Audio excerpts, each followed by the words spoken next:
जी, आपको मैं सबसे पहले आपका परिचय जानना चाहूँगी। और आज जो ये प्रोग्राम है, शुरू से मैं देख रही हूँ काफ़ी एक्टिव हैं, तो पूरी प्रोग्राम में आप क्या हमारे जो प्रोग्राम करने वाले हैं या फिर जो अवार्ड लेके गए और जो हमारी जनता देख रही है उसको क्या संदेश देंगे? सबसे पहले हम जिन्होंने समाज सेवा में अपना योगदान दिया है, बड़े बड़े डॉक्टर्स, चिकित्सक, ज्योतिषाचार्य, उन सबको प्रोत्साहित करने के लिए ये सम्मेलन रखा गया। ये विद्वान जन है।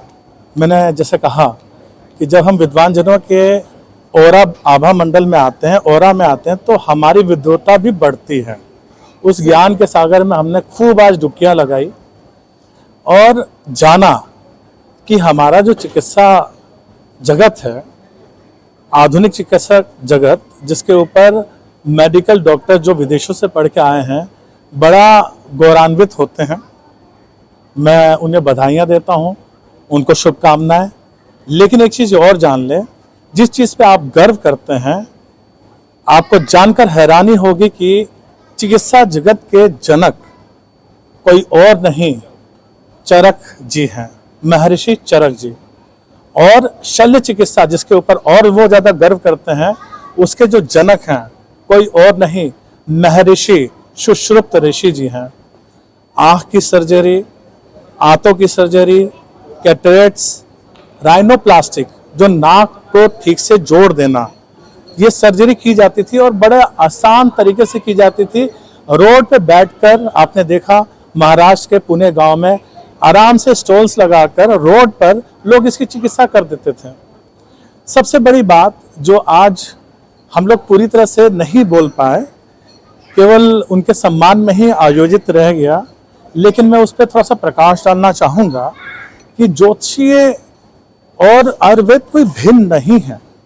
लक्षण विज्ञान, जिसे हम सामुद्रिक विज्ञान भी कहते हैं, आज भी डॉक्टर के पास जाएं तो नाखून देखता है, नाखून का रंग देखता है, आंखों का रंग देखता है और उससे बता देता है कि आपके बाल इतने पतले हैं, रूखे हैं, तो ये बीमारियां आ सकती हैं। इसे लक्षण विज्ञान कहा गया है, सामुद्रिक विज्ञान कहा गया है। प्राण सूर्य से संचालित होते हैं। 5 तरह के प्राण होते हैं हमारे अंदर। पहला प्राण जो ब्रीदिंग चलाता है, दूसरा अपान प्राण जो हमारे मलमूत्र का विसर्जन करता है, गर्भ से बच्चा उत्पन्न कराता है, उसे अपान प्राण कहा गया, जिसे मूलाधार चक्र। उसके बाद समान प्राण जो एंजाइम्स होते हैं, उसको वो रस जो हमारा बॉडी बनाता है, फिर उसको खून में तब्दील करता है, ये समान प्राण करता है। उसके बाद वयान प्राण, वयान प्राण का काम है 72,72,10,202 नस नाड़ियों का संचालन करना। इसमें विद्युत प्रवाहित हो रही है, ये सर्किट का जंजाल है, ये सेंसिटिविटी दे रहा है। इतना बड़ा विज्ञान, यहाँ तक कि आप जब मर जाते हैं, आपके स्थूल शरीर से जो सूक्ष्म शरीर निकल रहा है और दूसरी काया प्राप्त करने के लिए जा रहा है, वो उदान प्राण दे रहा है। और इन प्राणों का उप प्राण भी होते हैं। जैसे आपके अंदर क्रोध आया, आप किसी को डांट रहे हैं, तो मैनेजमेंट में तो डांटना पड़ता है, तो ये नाग प्राण कर रहा है, ट्रिकल प्राण, धनंजय प्राण, देवदत्त प्राण, क्रून प्राण, ये उप प्राण है। मजे की बात है, इन सब का संचालक है कौन? इन सब का संचालक है सूर्य देवता।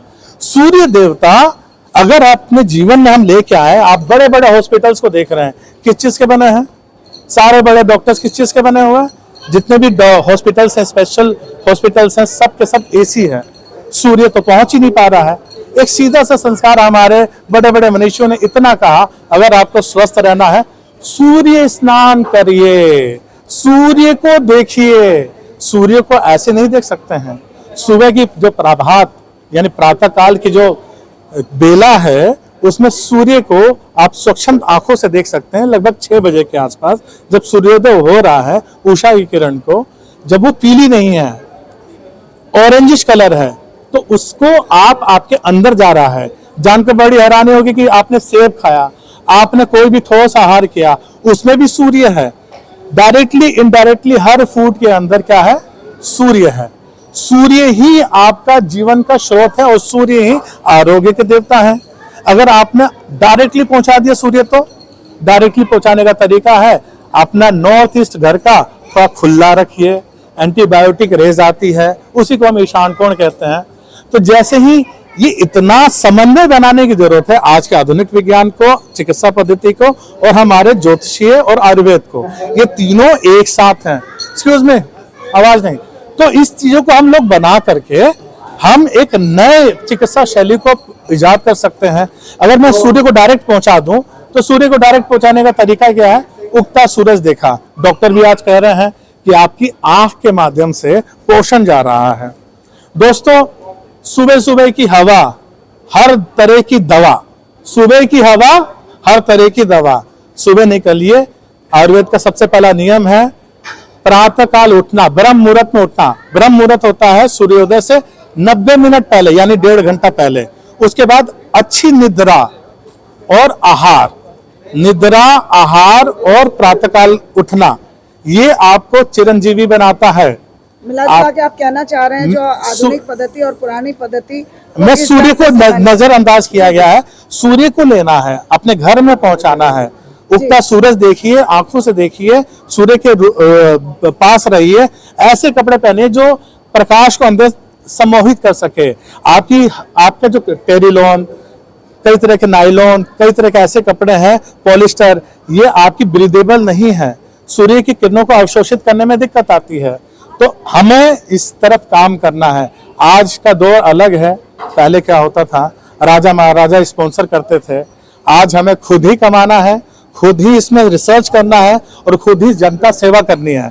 इसमें हम चाहेंगे कि इस तरह का सम्मेलन करके हम एक सरकार तक आवाज पहुंचाना चाह रहे हैं कि इस क्षेत्र में कुछ योगदान दें। और याद रखिए, कोई कोरोना की दवाई किसी सरकारी संस्था ने नहीं बनाई। IIT, हार्वर्ड यूनिवर्सिटी और कैम्ब्रिज, ये किसी बाप, इनके ज्ञान की बपोती नहीं है। ज्ञान इनके पास, इनके ज्ञान के ये केवल वो नहीं है रिप्रेजेंटेटिव है। देखिए, गैर सरकारी संस्था ने कोविड की दवाई बनाई। इसी तरह से कोई भी निकल के आ सकता है, डॉक्टर, कोई भी एक आम आदमी आ सकता है, रिसर्च करेगा और रिसर्च करने से मोती जरूर मिलते हैं। इसी के साथ मैं चाहूंगा कि सूर्य को अपनाएं, सूर्य के सिद्धांत को समझें। श्वास गहरी होगी, सूर्य आपका प्रचंड रूप से चलेगा। उसी को हम अपने शरीर के अंदर कहते हैं जठर अग्नि। यही जठर अग्नि कम पड़ जाती है तो ये कहना चाहेंगे सूर्य का आप ज्यादा इतने लंबे बस सूर्य जठर अग्नि कैसे प्रदीप्त होगी, उसके लिए थोड़ा सा स्पेस पेट को देना पड़ेगा। ठोस आहार 50%, 25% जलीय आहार जिसमें फल फ्रूट आते हैं।